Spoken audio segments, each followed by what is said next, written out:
കുടുംബത്തിലെ എല്ലാ പ്രിയപ്പെട്ട അംഗങ്ങൾക്കും സ്നേഹപൂർവമായ അഭിവാദനങ്ങൾ. നമ്മുടെ ഓൺലൈൻ പ്രോഗ്രാം വളരെ വിജയകരമായി മുന്നേറുന്നു എന്നതിൽ നമുക്ക് എല്ലാവർക്കും സന്തോഷിക്കുകയും ദൈവത്തെ മഹത്വപ്പെടുത്തുകയും ചെയ്യാം. ഈ സംരംഭത്തിൽ ഭാഗഭാക്കാകുന്ന എല്ലാ കുഞ്ഞുങ്ങൾക്കും അതിനുവേണ്ടി അധ്വാനിക്കുന്ന രക്ഷകർത്താക്കൾക്കും അധ്യാപകർക്കും സൺഡേ സ്കൂളിൻ്റെ ഒഫീഷ്യൽസിനെല്ലാം ദൈവകൃപ സമൃദ്ധിയായി ഉണ്ടാകട്ടെ എന്ന് പ്രാർത്ഥിക്കും. നമ്മുടെ രണ്ട് പ്രധാന കാര്യങ്ങളെക്കുറിച്ച് കഴിഞ്ഞ ആഴ്ചയിൽ നിങ്ങൾ അറിഞ്ഞതാണ്. ഒന്ന്, നമ്മുടെ സൺഡേ സ്കൂൾ ദിനം. രണ്ട്, മിഡ് ടേം എക്സാമിനേഷൻസ്. ഈ രണ്ട് കാര്യങ്ങളിൽ നമ്മുടെ എല്ലാം ആത്മാർത്ഥമായ സഹകരണം ഉണ്ടാകണം. പരീക്ഷ എന്നത് ജയിക്കാനും തോക്കാനുമുള്ള ഒരു സംവിധാനം അത്രമല്ലല്ലോ. നമ്മൾ പഠിക്കുന്നത് ഒന്നുകൂടെ റിഫ്രഷ് ചെയ്യാനും അത് ഓർത്തെടുക്കാനും ചിന്തിക്കാനും പ്രസൻറ്റ് ചെയ്യാനുമുള്ള ഒരു നല്ല അവസരമാണ് നമ്മുടെ പരീക്ഷ. അതുകൊണ്ട് ആരും പരീക്ഷയെ ഭയപ്പെടുകയോ ഒന്നും ആവശ്യമില്ല. അതുകൊണ്ടാണ് ജയമോ തോൽവിയോ അല്ല ഇതിനകത്ത് കാര്യം. നമ്മൾ അറിയുക, അറിവ് വർദ്ധിപ്പിക്കുക, അത് പറഞ്ഞു കൊടുക്കുക എന്നുള്ളത് മാത്രമാണ്. നമ്മുടെ ഈ ഓൺലൈൻ പ്രോഗ്രാമിൻ്റെ പൊതുവെയുള്ള നാമം ജീസസ് കോൾസ് മീ എന്നതായിരുന്നുവെന്ന് എല്ലാവരും അനുസ്മരിക്കുമല്ലോ. ആ തലക്കെട്ട് നമുക്ക് വളരെ ആകർഷകമായി തോന്നണം. കാരണം ഈ സംരംഭത്തിലേക്ക് നമ്മളെ കൊണ്ടുവരുന്നത് യേശു ക്രിസ്തുവാണ്. അദ്ദേഹം വിളിക്കുന്നു എന്നാണല്ലോ നമ്മുടെ ഈ ശീർഷകത്തിൻ്റെ അർത്ഥം. യേശു എന്നെ വിളിക്കുന്നു. Jesus calls me. I am so happy that my beloved students have been responding to that call, knowing full well that Jesus calls every one of them. I am also happy that the teachers have understood the meaning of our title, Jesus Calls Me, because they have also started enthusiastically responding to the call of Jesus Christ. I am also happy that the officials of the Sunday School have accepted this by responding positively to the call from Jesus Christ. So the call comes from Jesus Christ our Lord. Our duty is to respond sincerely, respond with love and a sense of responsibility. Sunday School is for all of us. It is like a life breath. We come into contact with the Bible, we come into contact with our worship, our Orthodox faith, the details of it, and the full meaning of being Orthodox. That is why and that is how we respond to that loving, tender call from Jesus Christ. Let us recognize the voice of Jesus, how he calls us amidst all kinds of noises around. Let us keep our ears open to listen to the call and voice of Jesus Christ. He is our teacher. Jesus Christ is making use of our teachers to speak to us so that we will listen to him. So he is calling, I repeat, Jesus Christ is calling every one of us, not only students, not only teachers, the whole church and the whole world. നമുക്ക് ആ ശബ്ദം കേൾക്കാനായി കാതോർക്കാം, അതിനോട് പ്രതികരിക്കാം, ക്രിയാത്മകമായി, സന്തോഷമായി, സ്നേഹത്തോടെ, ഉത്സാഹത്തോടെ. ആ ഉത്സാഹം ഇത് കേവലം ഒരു സെക്കുലർ പഠന പദ്ധതി പോലെയല്ല. ഇത് നമ്മുടെ പ്രാർത്ഥനയുടെയും ആരാധനയുടെയും മനനത്തിൻ്റെയും ഭാഗമാണ് സൺഡേ സ്കൂൾ പഠനം എന്ന് ഗ്രഹിക്കാം. വളരെ ഭംഗിയായി ഇത് മുമ്പോട്ട് പോകട്ടെ. സാധാരണ പോലെയുള്ള സൺഡേ സ്കൂൾ ക്ലാസ് പഠനം പുനഃസ്ഥാപിക്കപ്പെടുന്നത് വരെ നമുക്ക് ആവോളം ഭംഗിയായും ക്രിയാത്മകമായി ഈ പ്രോഗ്രാം മുമ്പോട്ട് കൊണ്ടുപോയേ മതിയാകുള്ളൂ. ഇതിലെല്ലാവരുടെയും സഹകരണം വേണം. രക്ഷിതാക്കൾ കുഞ്ഞുങ്ങളെ അതിനുവേണ്ടി പ്രേരിപ്പിക്കുകയും വേണം. നമ്മുടെ പുതിയ സൺഡേ സ്കൂൾ സിലബസ് അനുസരിച്ച് ആരാധനാ കാര്യങ്ങളിലും മറ്റും കുട്ടികൾക്ക് പങ്കാളിത്തവും ഉത്സാഹവും ഉണ്ടാകത്തക്കവണ്ണം ആണ് പാഠങ്ങൾ ക്രമീകരിച്ചിരിക്കുന്നതെന്ന് ഇതിനകം എല്ലാവർക്കും ബോധ്യമായി കാണും. കേവലം കുറേ പാഠങ്ങൾ പഠിച്ച് പരീക്ഷ പാസ്സാകുക എന്നുള്ളതല്ല. നമുക്ക് സഭയോടും സഭയുടെ നാഥനോടുമുള്ള അടുപ്പവും സ്നേഹവും കടപ്പാടും വർദ്ധിപ്പിച്ചു കൊണ്ടുവരുവാൻ യേശു ക്രിസ്തുവിനെ സ്നേഹിക്കാൻ ഒരു മുഖാന്തരമായി നമ്മുടെ സൺഡേ സ്കൂൾ തീരട്ടെ. നമുക്കെല്ലാം കാതോർക്കാം. യേശു ക്രിസ്തു വിളിക്കുന്നു. Jesus calls me and he is calling me and you. Let us learn to respond to that call of Jesus Christ. May God bless you all. Thank you very much.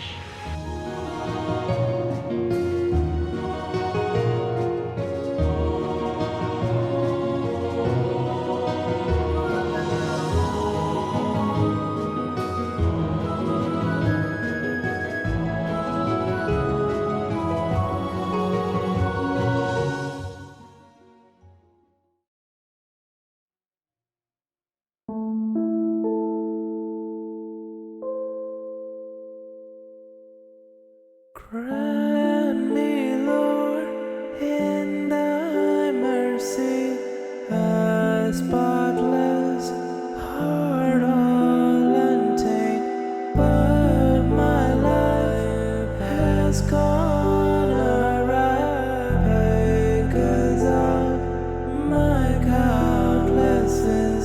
Listen to my pleas, renew thy right spirit within me. He who makes all things holy by thy grace, sanctify me.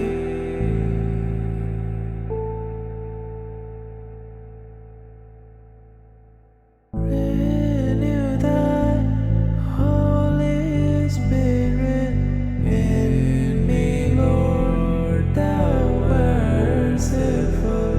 Let him show me, Lord, thy will and abide in a clean heart.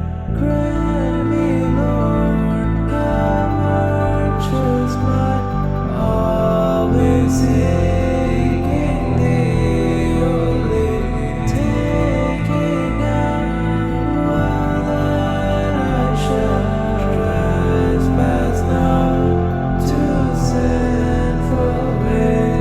Grant me, Lord, a virtuous mind, which reminds me day and night to fix my feet firmly in the way of thy commandments.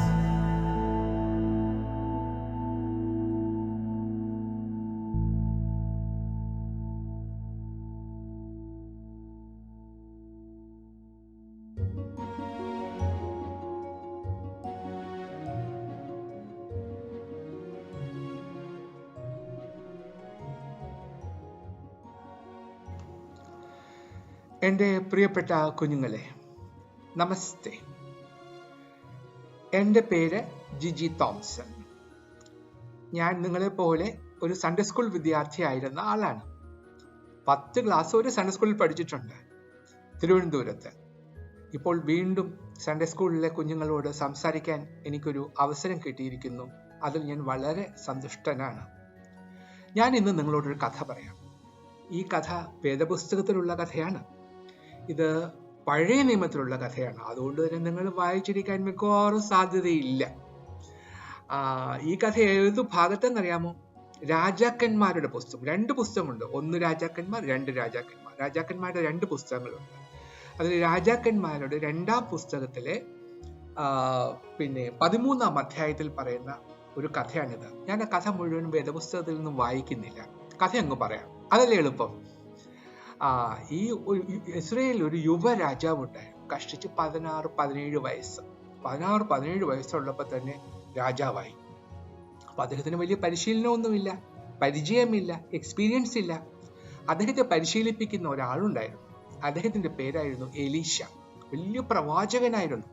അദ്ദേഹമാണ് യുവരാജാവിന് വേണ്ട മാർഗങ്ങളൊക്കെ പറഞ്ഞു കൊടുക്കുന്നത്. എന്ത് ചെയ്യണം, എങ്ങനെ ചെയ്യണം എന്നൊക്കെ പറഞ്ഞു കൊടുക്കുന്നത് ഈ എലീശ പ്രവാചകനായിരുന്നു. അദ്ദേഹത്തിന്റെ മെന്റർ ആയിരുന്നു. MENTOR, mentor. അദ്ദേഹം രാജാവൊക്കെ ആയി കഴിഞ്ഞപ്പോഴത്തേക്കും പെട്ടെന്ന് എലീശ പ്രവാചകന് വയസ്സായി. അദ്ദേഹം മരണക്കിടക്കയിലായി. അത് കണ്ട് യുവരാജാവ് ഒത്തിരി സങ്കടപ്പെട്ടു. അദ്ദേഹം മരിച്ചു പോയാൽ പിന്നെ ആരാണ് എന്നെ വഴി നടത്തുന്നത് എന്നൊക്കെ പറഞ്ഞ് സങ്കടപ്പെട്ട് അദ്ദേഹത്തിന്റെ കട്ടിലിന്റെ അടുത്ത് ചെന്ന് മുട്ടുകുത്തി നിന്ന് കരയാൻ തുടങ്ങി. അപ്പൊ എലീശ പ്രവാചകൻ പറഞ്ഞു, നീ നിന്റെ അമ്പും വില്ലും എടുക്ക എന്ന് പറഞ്ഞു. എന്നിട്ട് പറഞ്ഞു, കിഴക്കേ കിളിവാതിൽ തുറക്ക് എന്ന് പറഞ്ഞു. കിഴക്കേ കിളിവാതിൽ തുറന്നു. എന്നിട്ട് പറഞ്ഞു, അമ്പെയ്യുക എന്ന് പറഞ്ഞു, ഷൂട്ട് എന്ന് പറഞ്ഞു. ഉടനെ യുവരാജാവ് ഉന്നം വെച്ച് അതിൽ കൂടി ആ കിളിവാതിലൂടെ ഷൂട്ട് ചെയ്തു. അത് കഴിഞ്ഞിട്ട് അദ്ദേഹം പറഞ്ഞു, നിന്റെ അമ്പെടുത്ത് നിലത്തടിക്കുക എന്ന് പറഞ്ഞു. അപ്പൊ യുവരാജാവ് ഈ അമ്പെടുത്ത് 3 പ്രാവശ്യം താഴെ അടിച്ചു. 1, 2, 3 എന്നിട്ട് അങ്ങ് നിർത്തിക്കളഞ്ഞു. അപ്പൊ എലീശ പ്രവാചകന് ദേഷ്യം വന്നു. എടുത്ത് പറഞ്ഞു, നിന്നോട് ഞാൻ 3 പ്രാവശ്യം അടിക്കണം എന്നല്ലല്ലോ പറഞ്ഞത്, നീ എന്തിനാണ് 3 പ്രാവശ്യം അടിച്ചിട്ട് നിർത്തിയത്? നീ 3 പ്രാവശ്യം അടിച്ചു നിർത്തിയത് കൊണ്ട് നീ ശത്രുക്കളെ 3 പ്രാവശ്യമേ തോൽപ്പിക്കുകയുള്ളൂ. നീ ഒരുപാട് പ്രാവശ്യം അടിച്ചുകൊണ്ടിരിക്കണമായിരുന്നു എന്ന് പറഞ്ഞു. ഇതാണ് കഥ. ഇതിലൊരു വലിയ തത്വം അടങ്ങിയിട്ടുണ്ട്. എന്താണെന്നോ നോക്കൂ, പെർസിവറൻസ് എന്നൊരു വാക്ക് നിങ്ങൾ കേട്ടിട്ടില്ലേ? നമ്മൾ ഒരു കാര്യം ചെയ്യാൻ ഒരുമ്പെട്ടാല് അത് വിജയിക്കുന്നത് വരെ അതിന്റെ പിന്നാലെ പോകണം.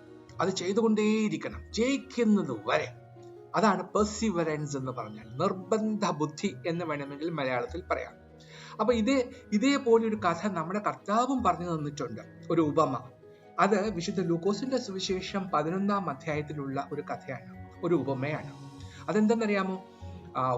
ഒരു ദിവസം ഒരാളുടെ വീട്ടില് അയാളുടെ ഒരു സ്നേഹിതൻ ചെന്നു. അർദ്ധരാത്രിയിലാണ് ചെന്നത്. ചെന്നു കഴിഞ്ഞപ്പോ ഇദ്ദേഹത്തിന് വലിയ വിഷമായി. കാരണം സ്നേഹിതൻ അർദ്ധരാത്രിയിൽ വന്നിരിക്കുക, കഴിക്കാനൊന്നുമില്ല, കൊടുക്കാനൊന്നുമില്ല. അപ്പൊ എന്ത് ചെയ്തെന്നറിയാമോ? തൊട്ടടുത്ത അദ്ദേഹത്തിന്റെ നെയ്ബറിന്റെ അടുത്ത്, അയൽവാസിയുടെ അടുത്ത് ചെന്ന് രാത്രിയിൽ ചെന്ന് മുട്ടിക്കൊണ്ടേയിരുന്നു.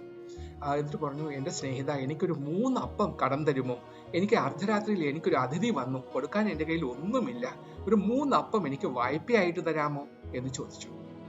അപ്പോൾ ആ വീട്ടിലുള്ള അയൽവാസി പറഞ്ഞു, അയ്യോ, ഇപ്പൊ രാത്രിയിൽ വന്ന് എന്നെ ശല്യപ്പെടുത്തരുതേ, ഞാനിതാ എന്റെ കുഞ്ഞുങ്ങളുടെ കൂടെ കിടന്ന് ഉറങ്ങാൻ, എനിക്ക് എഴുന്നേറ്റ് വരാൻ വയ്യ എന്ന് പറഞ്ഞു. പക്ഷെ ഈ ആതിഥേയൻ എന്ത് ചെയ്തു? അദ്ദേഹം മുട്ടിക്കൊണ്ടേയിരുന്നു. എന്നിട്ട് അദ്ദേഹം ലജ്ജ കൂടാതെ മുട്ടിക്കൊണ്ടേയിരുന്നു. യാതൊരു ഒരു വിഷമവും കൂടാതെ അദ്ദേഹം ലജ്ജ കൂടാതെ മുട്ടിക്കൊണ്ടേയിരുന്നു. എന്ന് വെച്ചാല് എന്താ പറയുക, ഷെയിംലെസ് ആയിട്ട് അങ്ങനെ ചോദിച്ചുകൊണ്ടേയിരുന്നു. ഇങ്ങനെ ഒരുപാട് ഷെയിംലെസ് ആയിട്ട് ലജ്ജിക്കാതെ ലജ്ജ കൂടാതെ മുട്ടിക്കൊണ്ടേ ഇരുന്നത് കൊണ്ട്, അയ്യോ സ്നേഹിത, പ്ലീസ് ഞാൻ ഒന്ന് കേൾക്കൂ, എനിക്ക് ആ 3 അപ്പം ഒന്ന് തരാമോ, പ്ലീസ് പ്ലീസ് എന്നിങ്ങനെ പറഞ്ഞു കഴിഞ്ഞപ്പോൾ മറ്റേ ആൾ എന്ത് ചെയ്തു? എഴുന്നേറ്റ്, ശല്യം സഹിക്കാൻ വയ്യ എന്ന് പറഞ്ഞിട്ട് എഴുന്നേറ്റിട്ട് 3 അപ്പം വായ്പ കൊടുത്തു. ഇതാണ് കഥ. അപ്പൊ ഇതാണ് കർത്താവ് പറഞ്ഞത്. ഇതുകൊണ്ട് എന്നിട്ട് കർത്താവ് വളരെ ഫേമസ് ആയിട്ടുള്ള 3 കാര്യം പറഞ്ഞു. എന്താണ്? യാചിപ്പീൻ എന്നാൽ നിങ്ങൾക്ക് കിട്ടും, അന്വേഷിപ്പീൻ എന്നാൽ നിങ്ങൾ കണ്ടെത്തും, മുട്ടുവീൻ എന്നാൽ നിങ്ങൾക്ക് തുറക്കപ്പെടും. Ask, it will be given to you. Seek and you will find it. Knock and it will be open to you. ഇതാണ് പറഞ്ഞത്. ഇത് വളരെ വളരെ പ്രശസ്തമായ 3 വാക്യങ്ങളാണ്. നോക്കൂ, ഈ വാക്യത്തിലെ 3 ക്രിയാപദങ്ങളുണ്ട്. ഏതൊക്കെയാ? ആസ്ക്, സീക്ക്, നോക്ക്. ആസ്ക്, ചോദിക്കുക; സീക്ക്, അന്വേഷിക്കുക; നോക്ക്, മുട്ടുക. എല്ലാം പ്രസന്റ് ടെൻസിലാണ് പറഞ്ഞിരിക്കുന്നത്. അതിനർത്ഥം എന്താ? You should keep on asking, you should keep on seeking and you should keep on knocking. അപ്പോൾ അതിന്റെ അർത്ഥം, നമ്മുടെ ജീവിതത്തിൽ നമുക്ക് വിജയമുണ്ടാകണമെങ്കിൽ നാം ചോദിച്ചുകൊണ്ടേയിരിക്കണം, നാം അന്വേഷിച്ചുകൊണ്ടേയിരിക്കണം, നാം നോക്ക് ചെയ്തുകൊണ്ടേ മുട്ടിക്കൊണ്ടേയിരിക്കണം. ഇതാണ് നമുക്ക് ഇന്ന് ചിന്തിക്കേണ്ടുന്ന വിഷയം എന്നെനിക്ക് തോന്നുന്നു. നിങ്ങൾക്ക് ജീവിത വിജയം ഉണ്ടാകണമെങ്കിൽ പെർസിവറൻസ് ഉണ്ടാവണം. അതാണ് കർത്താവ് പറഞ്ഞത്. ലജ്ജ കൂടാതെ ഒരു ഷെയിംലെസ് ആയിട്ട് ചോദിച്ചു കൊണ്ടേയിരിക്കണം. അപ്പൊ കർത്താവിനോട് നിങ്ങൾക്കൊരു ആഗ്രഹം പറയണമെങ്കിൽ ഒരിക്കൽ പ്രാർത്ഥിച്ചു പോരാ, അത് ചോദിച്ചുകൊണ്ടേയിരിക്കണം. മുട്ടിക്കൊണ്ടേയിരിക്കണം. അപ്പോൾ ഒരു ദിവസം അത് തുറന്നു തരും. അങ്ങനെ ഒരു പെർസിവറൻസ് ഉണ്ടായി ജീവിതത്തിൽ വിജയം വരിക്കാൻ ദൈവം തമ്പുരാൻ നിങ്ങളെ എല്ലാവരെയും അനുഗ്രഹിക്കട്ടെ എന്ന് ഞാൻ ആശംസിക്കുന്നു, പ്രാർത്ഥിക്കുന്നു.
ത്രിയേക ദൈവത്തിന്റെ ധന്യതിരുനാമത്തിന് മഹത്വം ഉണ്ടായിരിക്കട്ടെ.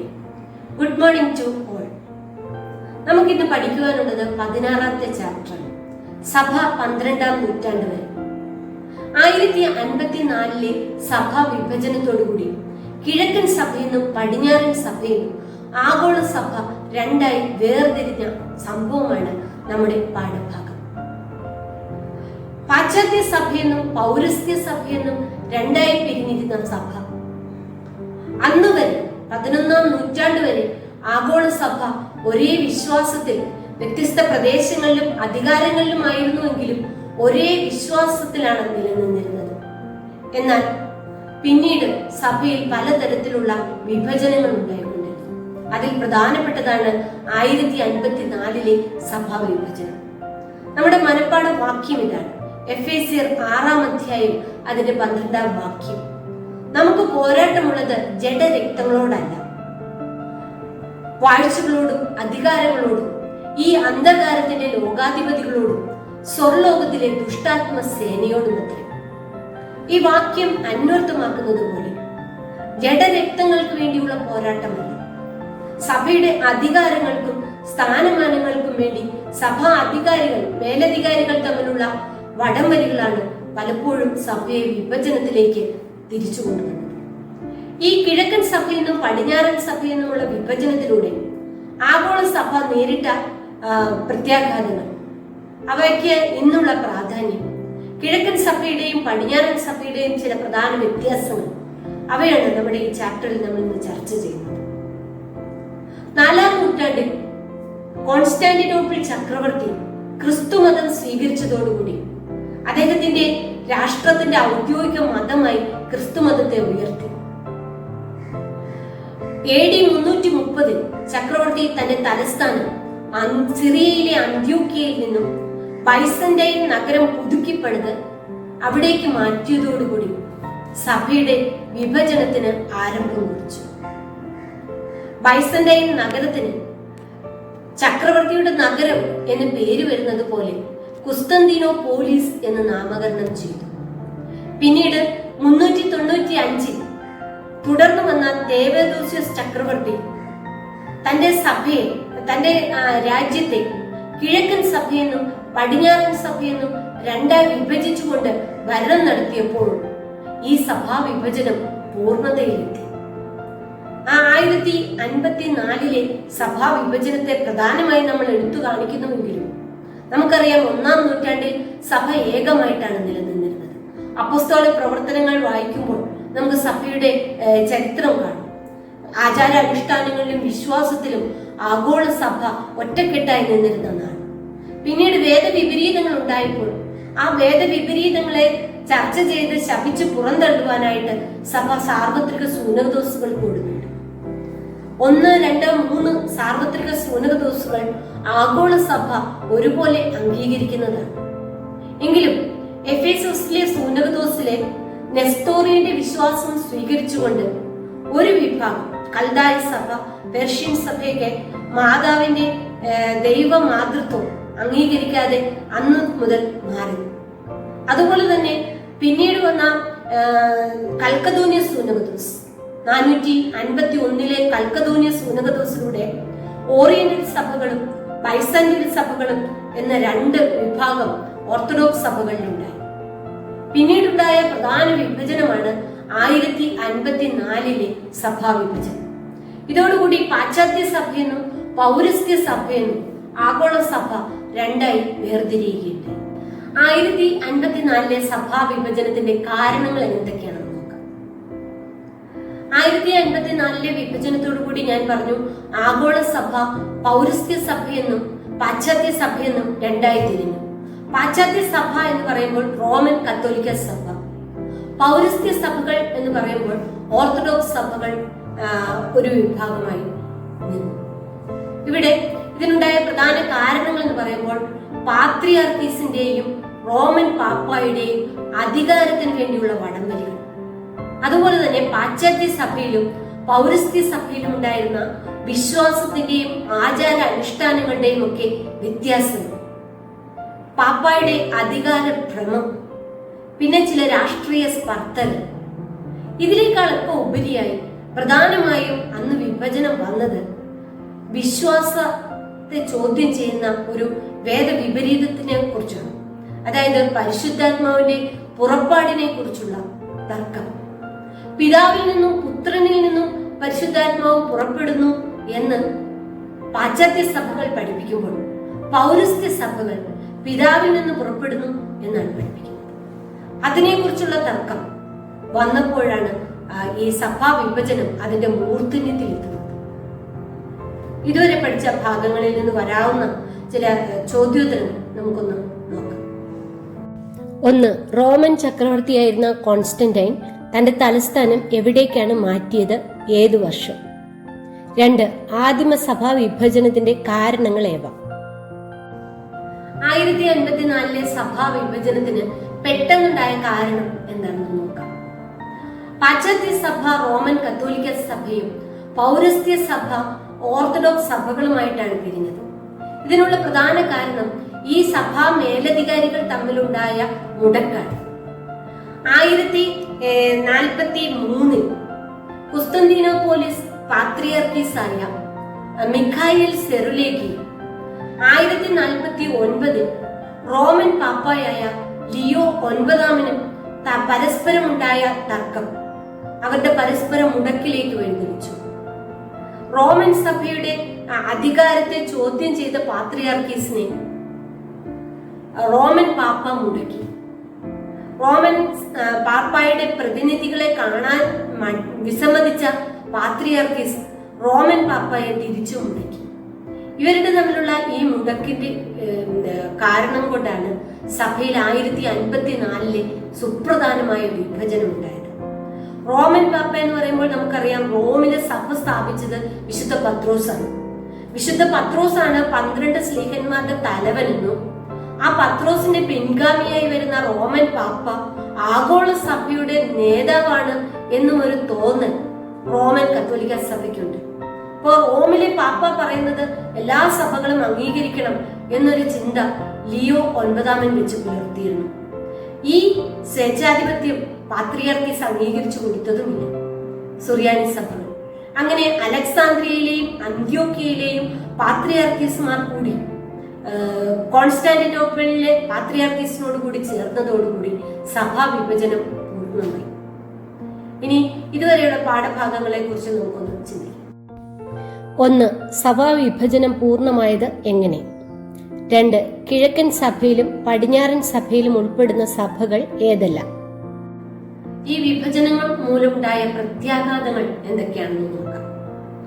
ഇതിന് പ്രധാനമായും 6 പ്രത്യാഘാതങ്ങളാണ് നമ്മുടെ ചാപ്റ്ററിൽ കാണിച്ചിരിക്കുന്നത്.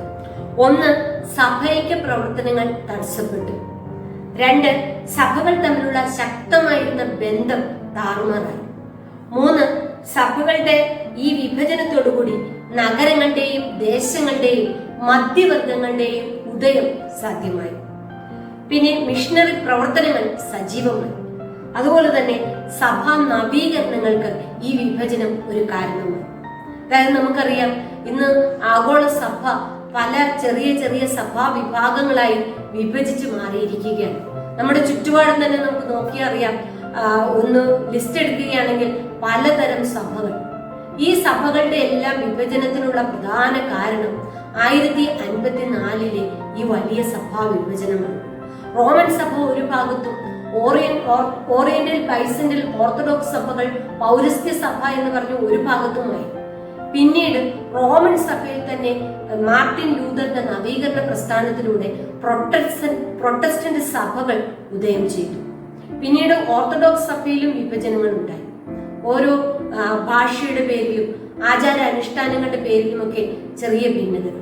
ബൈസന്റൈൻ സഭകളും ഓറിയന്റൽ ഓർത്തഡോക്സ് സഭകളും ഈ വിഭജനത്തിൽ ഒറ്റക്കെട്ടായി നിന്നെങ്കിലും ഇവ തമ്മിൽ വിശുദ്ധ കുർബാനയിൽ സംസർഗമില്ല. നമ്മുടെ ഭാരത സഭ ഓർത്തഡോക്സ് സഭയും ഓറിയന്റൽ ഓർത്തഡോക്സ് സഭകളിലാണ് പെടുന്നത്. അതായത് കൽക്കദോനിയസ് സൂനകദോസിനെ അംഗീകരിക്കാത്ത സഭകൾ. കൽക്കദോനിയസ് സൂനകദോസിനെ അംഗീകരിക്കാത്ത ഓറിയന്റൽ ഓർത്തഡോക്സ് സഭകൾ മാത്രമേ വിശുദ്ധ കുർബാന സംസർഗത്തിൽ വരുന്നുള്ളൂ. ബൈസന്റൈൻ സഭകൾ കൽക്കദോനിയസ് സൂനകദോസും അതിനെ പിന്തുടർന്നു വന്ന ബാക്കി 3 സൂനകദോസുകളും കൂടി അംഗീകരിക്കുന്നുണ്ട്. നമ്മുടെ ഓറിയന്റൽ ഓർത്തഡോക്സ് സഭകൾക്ക് നിക്കിയ, കുസ്തന്തീനോപോലിസ്, അതുപോലെ തന്നെ എഫേസൂസ്, ഈ 3 സൂനകദോസുകളെ നമ്മൾ അംഗീകരിക്കുമ്പോൾ ബൈസന്റൈൻ ഓർത്തഡോക്സ് സഭകൾ കൽക്കദോനിയസ് സൂനകദോസും പിന്നീട് കുസ്തന്തീനോപോലിസിൽ വെച്ച് വന്ന 2 സൂനകദോസുകളും എഫേസസ് സൂനകദോസിൽ വെച്ച് നടന്ന 2ാമത്തെ സൂനകദോസും മൊത്തം 7 സൂനകദോസുകൾ അംഗീകരിക്കുന്നുണ്ട്. റോമൻ കത്തോലിക്ക സഭയാകട്ടെ ഇതിനു പുറമെ വീണ്ടും 14 സൂനകദോസുകൾ കൂടി. അങ്ങനെ അവർക്ക് മൊത്തം 21 സൂനകദോസുകളാണുള്ളത്. അപ്പം ഓറിയന്റൽ ഓർത്തഡോക്സ് സഭകൾക്ക്, അതായത് ആഗോള സഭ, സാർവത്രിക സഭയ്ക്ക് 3 സൂനകദോസുകളാണുള്ളത്.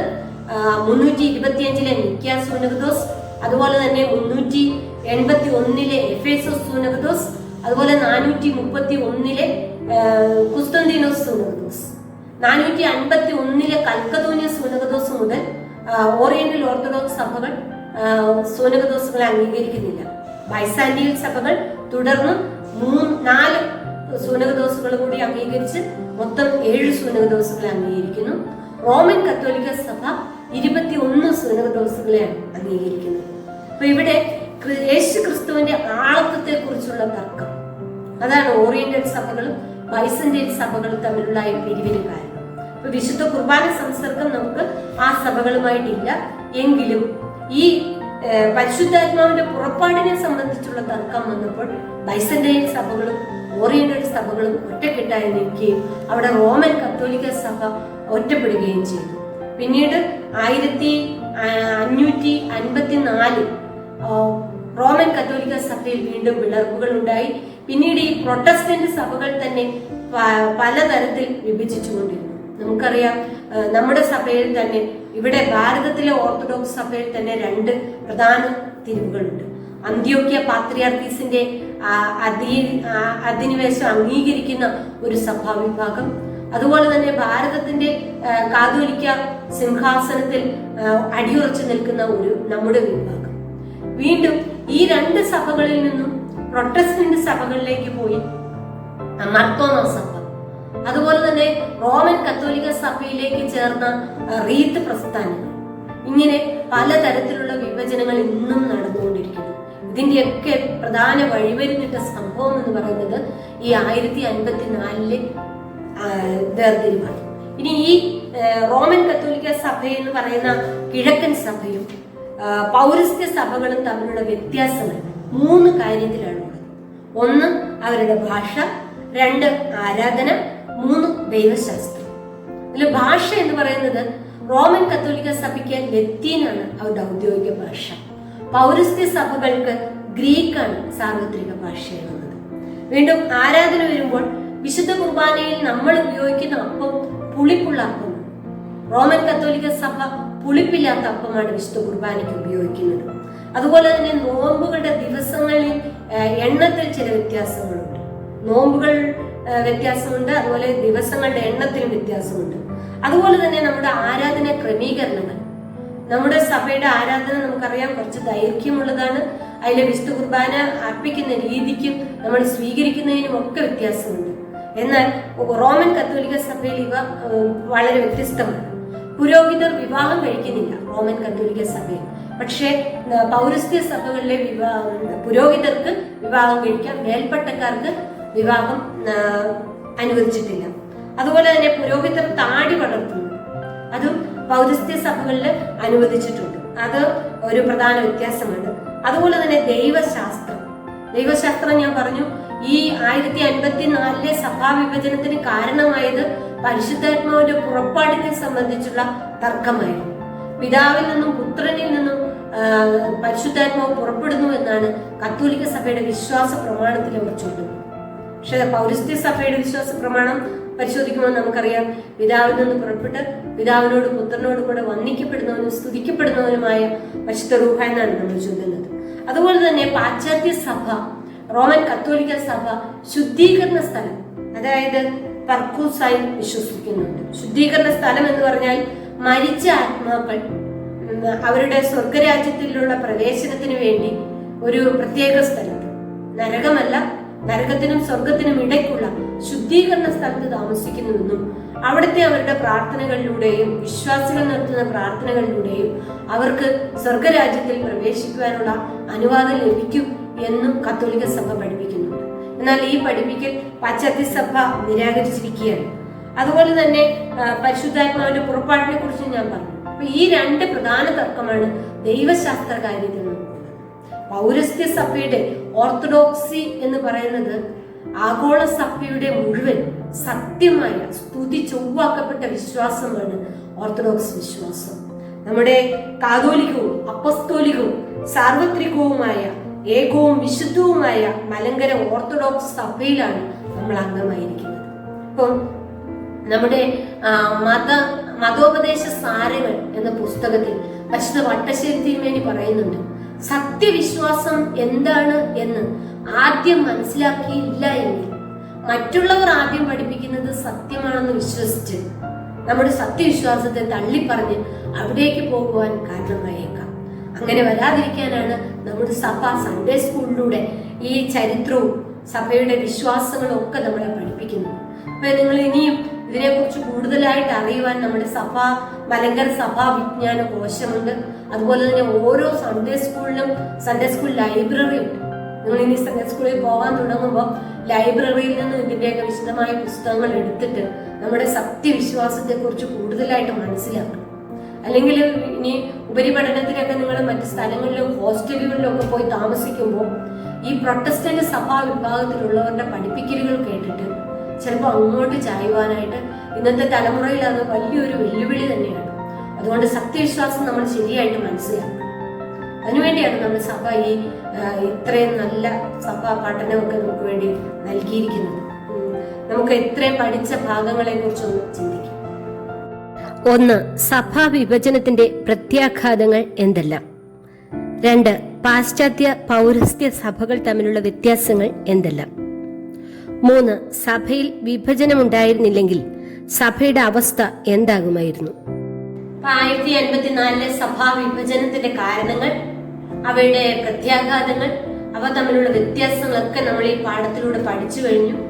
അപ്പൊ ഇന്ന് നമ്മൾ മനസ്സിലാക്കേണ്ടത് ഈ സഭാ വിഭജനങ്ങൾക്കുള്ള പ്രധാന കാരണം രാഷ്ട്രീയവും സഭാ നേതൃത്വത്തിന്റെ അധികാരത്തിന് വേണ്ടിയുമുള്ള പോരാട്ടമാണ്. ഇന്നും സഭയിലുണ്ടായിരിക്കുന്ന തർക്കങ്ങൾ നമുക്കറിയാം. ആഗോള സഭയോട് ചേർന്ന് നിന്നുകൊണ്ട് ഭാരതത്തിലെ സഭ ഒറ്റക്കെട്ടായി നിൽക്കണം എന്ന വിശാലമായ കാഴ്ചപ്പാടോടുകൂടിയാണ് ഓർത്തഡോക്സ് സഭ എക്യുമെനിക്കൽ പ്രസ്ഥാനങ്ങളിലൊക്കെ ഇന്ന് ചർച്ചകളിലൊക്കെ പങ്കെടുക്കുന്നത്. അപ്പം ഈ ഭാരതത്തിന്റെ ഏകസഭ എന്ന ആ ഒരു സ്വപ്നം സാധ്യമാകണമെങ്കിൽ ഈ അധികാരങ്ങൾക്ക് വേണ്ടിയുള്ള വടംവലികൾ ഇല്ലാതാകും. അതിനുവേണ്ടി സർവശക്തനായ ദൈവം ഓരോ മേലധികാരികളെയും സഭാ വിഭാഗങ്ങളെയും സഹായിക്കട്ടെ. അവിടുത്തെ പരിശുദ്ധാത്മാവിലൂടെ സഭയ്ക്ക് അതിന് ശക്തി പകരട്ടെ എന്ന് നമുക്ക് പ്രാർത്ഥിക്കാം. ഏകവും വിശുദ്ധവും കാതോലികവും അപ്പസ്തോലികവുമായ മലങ്കര ഓർത്തഡോക്സ് സുറിയാനി സഭയിൽ അംഗമായിരിക്കുന്നതിൽ നമുക്ക് ഓരോരുത്തർക്കും അഭിമാനിക്കാം. ഇന്ന് നിങ്ങൾക്ക് തരുവാനുള്ള ജനറൽ ക്വസ്റ്റ്യൻ ഇതാണ്: ഭാരതത്തിലെ മലങ്കര ഓർത്തഡോക്സ് സഭയിൽ ഉണ്ടായിരിക്കുന്ന ചില പ്രധാന പിരിവുകൾ. അതായത് ഭാരതത്തിൽ മാർ തോമസ് ശ്ലീഹാവ് എന്ന സഭ സ്ഥാപിച്ചപ്പോൾ ഇവിടെ ഒരു ഒറ്റ സഭ മാത്രമേ ഉണ്ടായിരുന്നുള്ളൂ. എന്നാൽ ഇന്ന് പലതരത്തിലുള്ള സഭകളുണ്ട്. പല അധിനിവേശ ശക്തികൾ വന്ന് നമ്മുടെ ഭാരതത്തെയും അതുപോലെ തന്നെ സഭയെയും ഒക്കെ കീഴിലാക്കാൻ ശ്രമിച്ചപ്പോൾ പലതരത്തിലുള്ള വിഭജനം ഉണ്ടായി. അപ്പൊ അതിലെ പ്രധാനപ്പെട്ട വിഭജനങ്ങൾ നിങ്ങളൊന്ന് കണ്ടുപിടിക്കും. ഏതൊക്കെ സഭാ വിഭാഗങ്ങളാണ് ഇന്ന് ഭാരതത്തിൽ ഉള്ളത്? നമ്മുടെ ചുറ്റുപാടും നോക്കിയാൽ നമുക്കറിയാം പലതരത്തിലുള്ള സഭകളുണ്ട്. അപ്പൊ അതൊന്ന് നിങ്ങളൊന്ന് കണ്ടുപിടിക്കണം. അതാണ് ഇന്നത്തെ നിങ്ങളുടെ ജനറൽ ക്വസ്റ്റ്യൻ.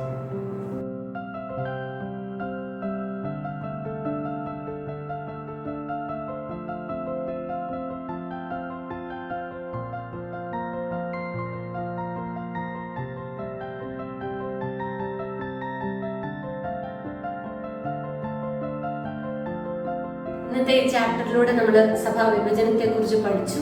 അപ്പൊ നമ്മുടെ രാഷ്ട്രീയ മേലധികാരികളെയും അതുപോലെ തന്നെ സഭാ അധികാരികളെയും ഒക്കെ സഭയിലുണ്ടാകുന്ന ഭിന്നിപ്പുകൾക്കും തർക്കങ്ങളിൽ നിന്നുമൊക്കെ സർവശക്തനായ ദൈവം കാത്തു രക്ഷിക്കട്ടെ.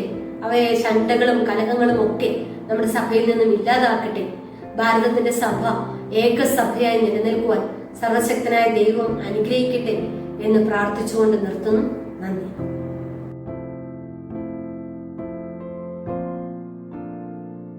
ദൈവ തിരുനാമത്തിന് മഹത്വം ഉണ്ടായിരിക്കട്ടെ.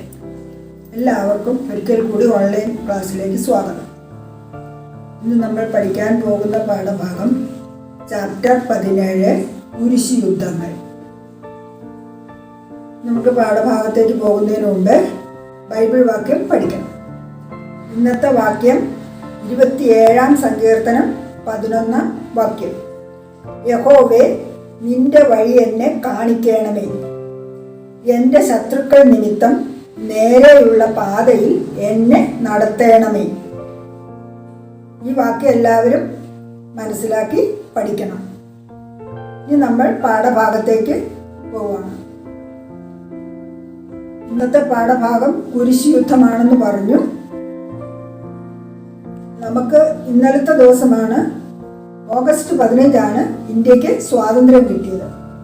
അതുപോലെ ലോകരാജ്യങ്ങൾ സ്വാതന്ത്ര്യത്തിന് വേണ്ടി യുദ്ധം ചെയ്ത് നേടിയെടുക്കുന്നത് പോലെ നമ്മുടെ ക്രൈസ്തവ ലോകത്തും സ്വാതന്ത്ര്യത്തിന് വേണ്ടി പോരാട്ടങ്ങൾ നടന്നിട്ടുണ്ട്.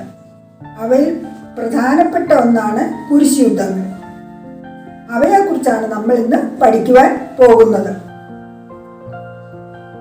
വേദശാസ്ത്രപരമായും ഭരണപരമായും ഉള്ള ഭിന്നതകൾക്ക് ശേഷമായിട്ട് ഉടലെടുത്ത ഒരു സംഭവമാണ് കുരിശ് യുദ്ധം. 11, 12, 13 നൂറ്റാണ്ടുകളിൽ പശ്ചിമ യൂറോപ്പിൽ ആരംഭിച്ച ഒരു യുദ്ധരീതിയാണ് കുരിശ് യുദ്ധം. അപ്പോൾ നമുക്കിന്ന് കുരിശ് യുദ്ധത്തെ കുറിച്ച് വിശദമായിട്ട് ഒന്ന് പഠിക്കാം. കുരിശ് യുദ്ധം എന്ന് പറയുമ്പോൾ തന്നെ നമുക്ക് എന്തെങ്കിലും ഒന്ന് മനസ്സിലാക്കാൻ പറ്റുമോ? കുരിശ് യുദ്ധം എന്ന് പറഞ്ഞാൽ അതിൻ്റെ ആയുധം, ആ യുദ്ധത്തിൻ്റെ ആയുധം കുരിശ് അടയാളമാണ്. കുരിശ് എന്ന് പറഞ്ഞാൽ രക്ഷയുടെ അടയാളമാണല്ലോ. അതുപോലെ ഈ യുദ്ധത്തിൽ ഈ രക്ഷയുടെ അടയാളം വെച്ചുകൊണ്ടാണ് യുദ്ധം ചെയ്യുവാൻ പുറപ്പെടുന്ന ആളുകൾ പോകുന്നത്. വലത് കൈയിലും നെഞ്ചത്തും കുരിശിന്റെ അടയാളം ഇട്ടുകൊണ്ടാണ് ഇതിനായി പുറപ്പെടുന്നവർ പോകുന്നത്. അതുകൂടാതെ അവരുടെ കൊടിയും ബാഡ്ജും എല്ലാം കുരിശിന്റെ ഷേപ്പിലായിരിക്കും. അവർ കൂടെ കൊണ്ടുപോകുന്ന ബാഡ്ജും കൊടിയുമെല്ലാം കുരിശിന്റെ ഷേപ്പിലായിരിക്കും. ഇനി നമ്മൾക്ക് 8 കുരിശ് യുദ്ധങ്ങളെ കുറിച്ചാണ് പഠിക്കുവാനുള്ളത്. അതേതൊക്കെയാന്ന് നോക്കാം. കുരിശ് യുദ്ധം ആദ്യമായിട്ട് ആരംഭിക്കാനുണ്ടായ സാഹചര്യം ക്രിസ്തീയ വിശ്വാസികളുടെ പുണ്യനഗരമായ ജെറുസലേം മുഹമ്മദിയർ പിടിച്ചടക്കി. അത് 1071 സെലൂഷ്യൻ തുർക്കികൾ ആക്രമിച്ച് കീഴ്പ്പെടുത്തി. ആ പുണ്യസ്ഥലം മുഹമ്മദീയ ശത്രുക്കളിൽ നിന്നും വീണ്ടെടുക്കുന്നതിന് വേണ്ടിയാണ് കുരിശ് യുദ്ധം ആരംഭിച്ചത്. കുരിശ് യുദ്ധങ്ങൾ നടക്കുവാനുണ്ടായ കാരണങ്ങളെ കുറിച്ച് നമുക്ക് വിശദമായി ഒന്ന് പരിശോധിക്കാം. ഒന്നാമത്തെ കാരണമെന്ന് പറയുന്നത് 970 1085 കാലഘട്ടത്തിൽ യൂറോപ്പിൽ ഉണ്ടായ ക്ഷാമം. രണ്ടാമത്തത് സ്പെയിൻ മെഡിറ്ററേനിയൻ പ്രദേശങ്ങളിൽ മുസ്ലിം പിൻഗാമികളായി ക്രിസ്ത്യൻസ് ഭരണത്തിൽ വന്നത് ഒരു കാരണമാണ്. മൂന്നാമതായിട്ട് വിശുദ്ധ നാടുകളിലും തിരുശേഷിപ്പുകളിലുമുള്ള ജനങ്ങളുടെ അടിയുറച്ച വിശ്വാസം. തുർക്കികളുടെ മുസ്ലിം മത തീവ്രതയും ക്രിസ്ത്യാനികൾക്കെതിരായ പീഡനങ്ങളും വേറൊരു കാരണമാണ്. ക്രിസ്തുവിന് വേണ്ടിയുള്ള യുദ്ധങ്ങളിലൂടെ പാപമോചനവും സ്വർഗരാജ്യവും എന്നുള്ള കത്തോലിക്ക സഭയുടെ പഠിപ്പിക്കലും ഒരു കാരണമായിട്ട് എടുക്കാം. അപ്പൊ ഇത്രയും പഠിച്ച ഭാഗത്തു നിന്നും ഒരു ചോദ്യം ചോദിക്കട്ടെ. കുരിശ് യുദ്ധം എന്നതുകൊണ്ട് എന്താണ് നിങ്ങൾ മനസ്സിലാക്കിയത്? ഇനി നമുക്ക് 8 കുരിശ് യുദ്ധങ്ങളെ കുറിച്ച് വിശദമായിട്ട് മനസ്സിലാക്കാം. ഒന്നാമത്തെ കുരിശ് യുദ്ധം 1095 1099 കാലഘട്ടത്തിലായിരുന്നു. അതിന് നേതൃത്വം വഹിച്ചിരുന്നത് എർബൻ രണ്ടാമൻ മാർപ്പാപ്പയും ഗോഡ്ഫ്രീ പീറ്റർ എന്നിവരുമായിരുന്നു. അതിന്റെ ഫലമായി ജെറുസലേം മുഹമ്മദീയയിൽ നിന്നും പിടിച്ചെടുക്കാൻ നമുക്ക് സാധിച്ചു. അതോടൊപ്പം തന്നെ അന്തോക്കിയായും എഡേസായും മുഹമ്മദീയരിൽ നിന്നും പിടിച്ചെടുത്തു. രണ്ടാമത്തെ കുരിശുയുദ്ധം എന്ന് പറയുന്നത് 1147 പിടിച്ചെടുത്ത എഡേസ നമുക്ക് നഷ്ടപ്പെട്ടു. അപ്പം 1147-48 കാലയളവിലായിരുന്നു രണ്ടാമത്തെ കുരിശുയുദ്ധം. അത് തികച്ചും പരാജയമായിരുന്നു. വീണ്ടും മൂന്നാമത്തെ കുരിശുയുദ്ധം ആരംഭിച്ചു. അതിന്റെ കാലയളവ് 1188 1192. ഈ യുദ്ധത്തിന് നേതൃത്വം വഹിച്ചത് ഫ്രാൻസിലെയും ഇംഗ്ലണ്ടിലെയും രാജാക്കന്മാർ പങ്കെടുത്തിരുന്ന ഒരു യുദ്ധമായിരുന്നു.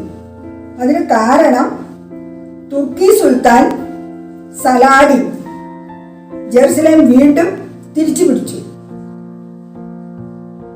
പക്ഷേ അത് പാലസ്തീന് സമീപമുള്ള പ്രദേശങ്ങൾ മാത്രമേ നമുക്ക് തിരിച്ചു പിടിക്കുവാൻ സാധിച്ചുള്ളൂ. ജെറുസലേം തിരിച്ചു പിടിക്കുവാൻ സാധിച്ചില്ല. നാലാമത്തെ കുരിശുയുദ്ധം 1202-204 കാലയളവിലായിരുന്നു.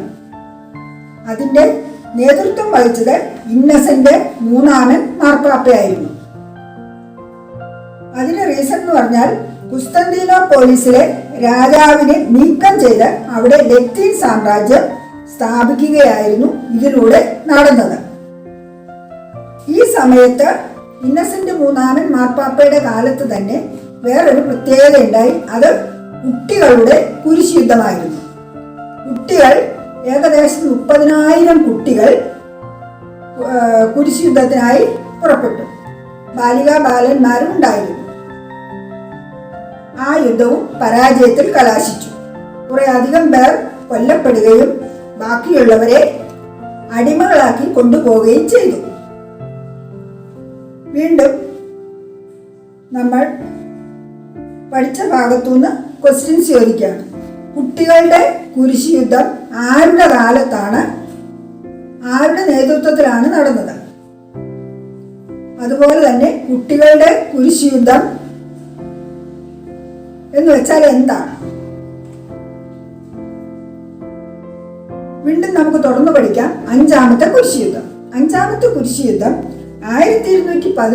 1221 കാലയളവിലായിരുന്നു. അത് ഇന്നസെന്റ് മൂന്നാമൻ മാർപ്പാപ്പയും ഹംഗറി രാജാവായ ആൻഡ്രൂ രണ്ടാമനും കൂടിയാണ് നേതൃത്വം വഹിച്ചത്. ഈജിപ്റ്റ് വീണ്ടെടുക്കുകയായിരുന്നു അതിന്റെ ലക്ഷ്യം. ഇതും പരാജയത്തിൽ തന്നെ കലാശിച്ചു.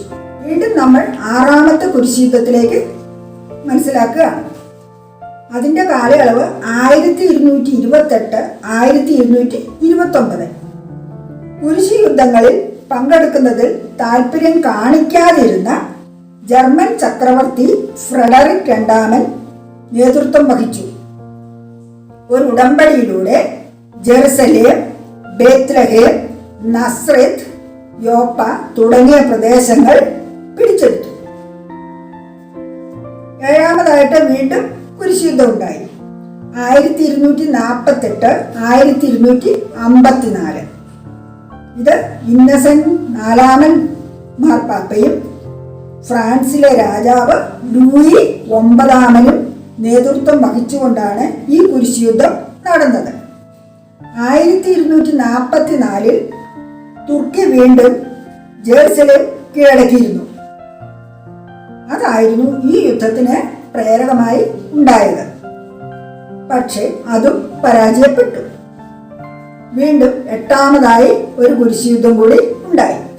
അതിന്റെ കാലയളവ് 1270 1274 കാലയളവായിരുന്നു. അത് അർബൻ 4ാമന്റെ പ്രേരണയാൽ ലൂയി 9ാമൻ നേതാവായിക്കൊണ്ട് യുദ്ധം ആരംഭിച്ചു. യുദ്ധത്തിനിടയിൽപ്പെട്ട് ലൂയി 9ാമൻ പ്ലേഗ് രോഗത്താൽ മരണപ്പെട്ടു.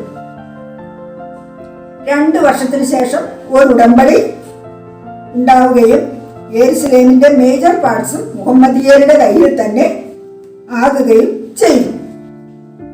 ഇപ്പൊ കുരിശുയുദ്ധങ്ങളെ കുറിച്ച് മനസ്സിലായല്ലോ. അപ്പൊ കുരിശുയുദ്ധം 8 എണ്ണം. ആ 8 കുരിശുയുദ്ധത്തിന്റെ കാലയളവും അതുപോലെ തന്നെ അതിന്റെ നേതാക്കന്മാരും ആരൊക്കെയാണെന്നും എല്ലാം മനസ്സിലായി. അതിൽ നിന്ന് ഉണ്ടായ ഫലവും മനസ്സിലായി.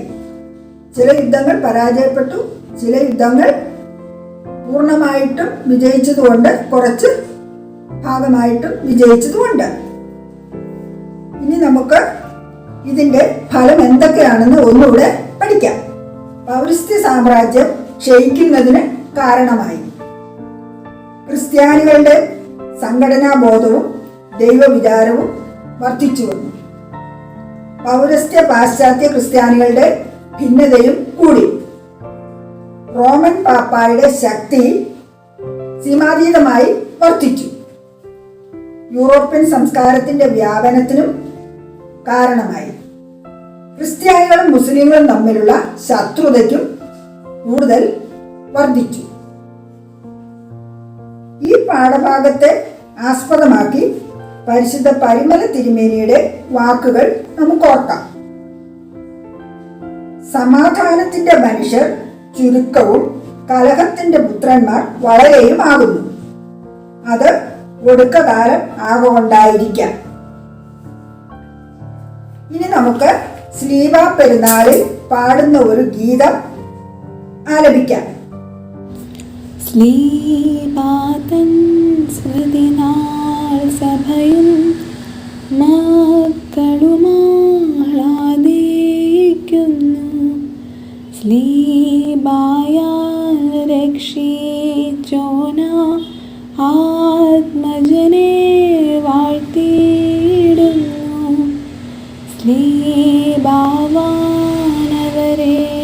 വാനം ഏറ്റിടും വൻപ്രസാദം.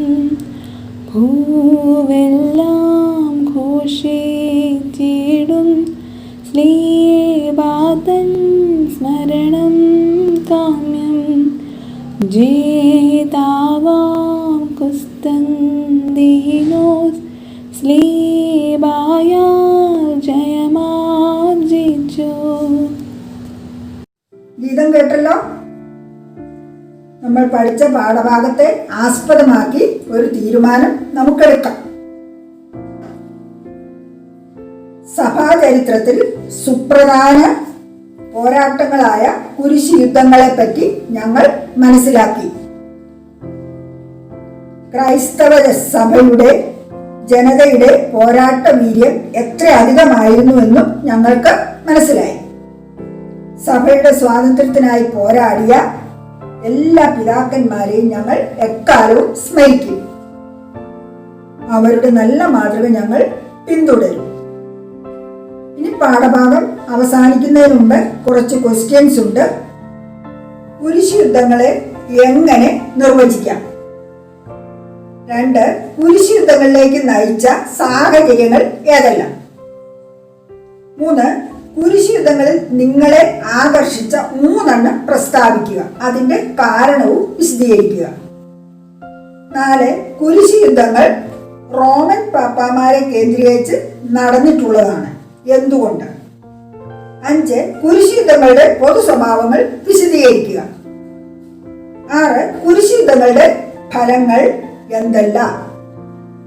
ഇത്രയും കാര്യങ്ങൾ നിങ്ങൾ മനസ്സിലാക്കി ബുക്ക് വായിച്ച് ആൻസേഴ്സ് എഴുതി നിങ്ങളുടെ ടീച്ചേഴ്സിന്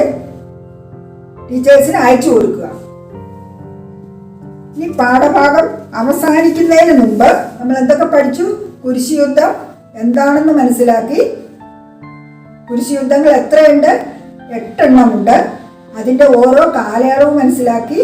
അതിൻ്റെ ഓരോ കുരിശുയുദ്ധവും ആരൊക്കെയാണ് നേതൃത്വം വഹിച്ചിരുന്നതെന്ന് മനസ്സിലാക്കി. അതുപോലെ തന്നെ അതിൻ്റെ ഫലവും നമ്മൾ മനസ്സിലാക്കി.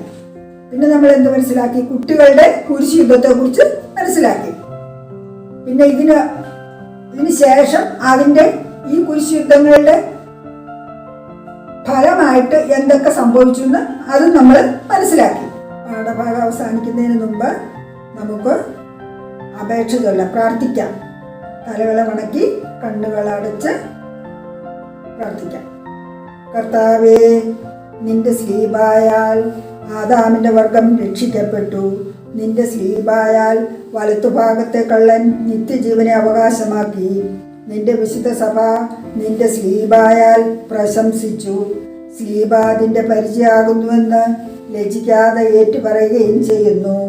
നിന്റെ സ്ലീബ ഞങ്ങൾക്ക് യുദ്ധത്തിൽ ആയുധവും പരിചയമായിരിക്കണമേ. ബാർക്കുമോ.